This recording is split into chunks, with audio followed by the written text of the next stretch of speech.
நண்பர்களே, தற்போதைய தமிழகத்தின் நிலை மக்கள் அகதிகளாக இருக்கிறார்கள், வாழ வழி இல்லாமல். வீட்டில் ஆமாம் பசங்க எல்லாம் யாரும் இல்லையா? இதுமாரி இதுமாரி இது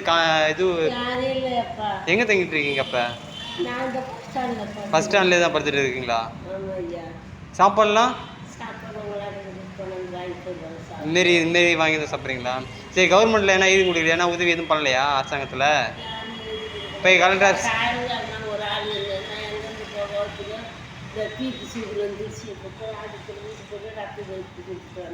அரசாங்கம் கவர்மெண்ட்லேருந்து எதுவுமே எந்த உதவியும் பண்ணல. இல்லை, இப்போ நீங்கள் தங்கிட்டு இருக்கிறதுல எங்கே தங்கிட்டு இருக்கீங்க? பஸ் ஸ்டாண்டில் தான் தங்கிட்டு இருக்கீங்க. செஞ்சில் ஆ